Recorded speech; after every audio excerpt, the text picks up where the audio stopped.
The snowstorm arrived earlier than anyone expected, swallowing the small Midwestern town in white silence. Streetlights flickered as icy wind pushed through empty roads, and most people had already locked themselves indoors.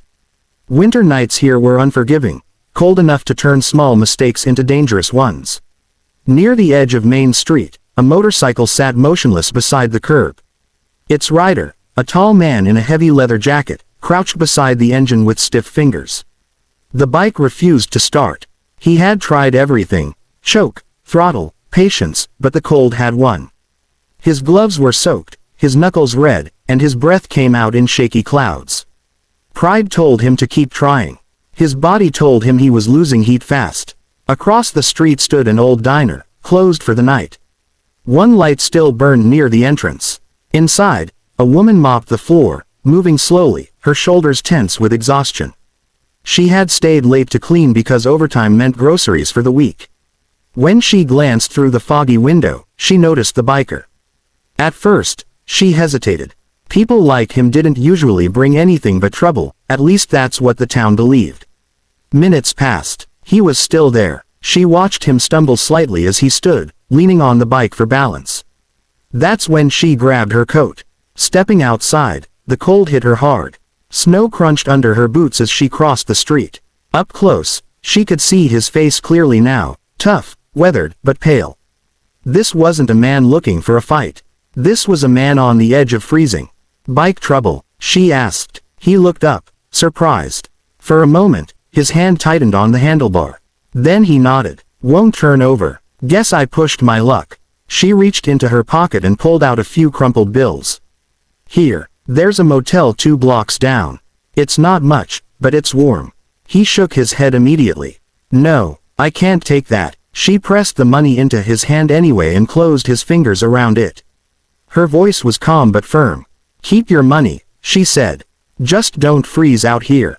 Something in her tone cut through him deeper than the cold. He stared at her for a second, then finally nodded. She led him to the small covered porch of the diner, poured him a cup of leftover coffee from inside, and handed it over. Steam rose between them like a fragile truce. "Wait here till you feel steady," she said. "Then go." He wanted to say more, to explain who he was, where he came from, but she was already turning back toward the diner. Before the door closed, he called out a quiet, sincere, "Thank you." She didn't hear the weight behind it. She couldn't know that one small act of mercy, given without fear or reward, would echo through the town by morning. Morning came slowly to the town, as if the sun itself was cautious. Snow still clung to rooftops and sidewalks, and the air held that sharp, metallic chill that followed a long winter night. Shop owners unlocked their doors, brushing ice from windows, expecting nothing more than another quiet day. Then the sound arrived, a low rumble at first, distant, steady, growing louder by the second. Heads turned. Coffee cups froze halfway to lips. From the far end of Main Street, motorcycles rolled in, one after another, dark shapes cutting through the pale morning. Engines thundered in unison, controlled and deliberate. Black bikes lined the curb with precision, stretching farther than anyone could count. The name stitched across their backs was unmistakable. People stepped back onto sidewalks. Some pulled out phones. Others simply stared, fear and confusion mixing in their eyes. The street was effectively closed, blocked by chrome and leather. But there was no shouting, no chaos. Just presence. At the center of it all stood the man from the night before. He removed his helmet, revealing the same weathered face, now calm and focused. He walked toward the diner, the old one with the single light, while 2 riders quietly stood watch near the entrance. Inside, the woman behind the counter noticed the sudden silence outside. When she looked up, her breath caught. For a brief moment, she thought she had made a terrible mistake. The door opened, and the man stepped in, boots echoing softly against the tile. He stopped a few feet away, removing his gloves with care. The diner felt smaller with him inside, but his voice, when he spoke, was steady and respectful. "You helped me last night," he said. "Didn't ask my name. Didn't ask for anything back." She swallowed. "You were cold," she replied. "Anyone would have done the same." He shook his head slightly. "No, not everyone." Outside, his brothers waited, not threatening, not loud, just standing firm, keeping the street clear. Word spread fast. By noon, everyone knew, the bikers weren't there to cause trouble. They were there because someone had shown kindness to one of their own when no one else would.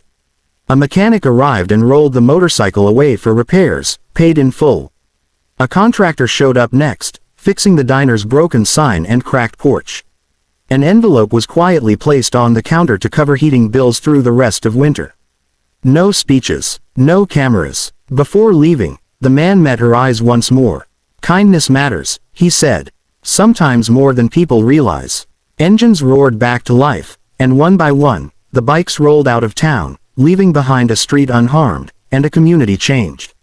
Long after the snow melted, people would remember that morning. Not for fear, but for the reminder that a single good choice, made on a cold night, can ripple farther than anyone expects. The town didn't return to normal right away. Even after the last motorcycle disappeared beyond the snowy horizon, people stood outside longer than usual, talking in low voices. The fear they'd felt in the morning slowly transformed into something else, curiosity, then reflection. By evening, the story had already grown legs, traveling from the diner to the gas station, from the post office to the school pickup line. Inside the diner, the woman wiped down the counter with the same steady motions she'd used for years. Everything looked the same, yet nothing felt the same. The repaired porch creaked less. The heater hummed warmer, and the envelope under the register sat there like a quiet promise that winter wouldn't beat her this year.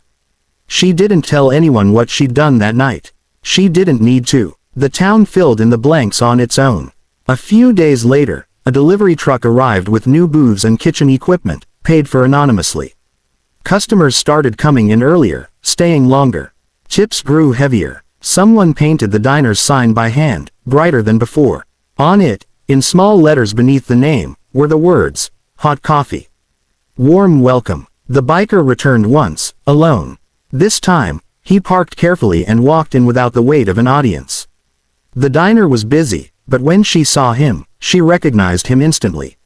There was no fear now, only understanding. "I wanted to check on you," he said, taking a seat at the counter. "Make sure things stayed quiet." "They did," she replied, sliding him a cup of coffee. "More than quiet," he smiled faintly. "Good." They talked.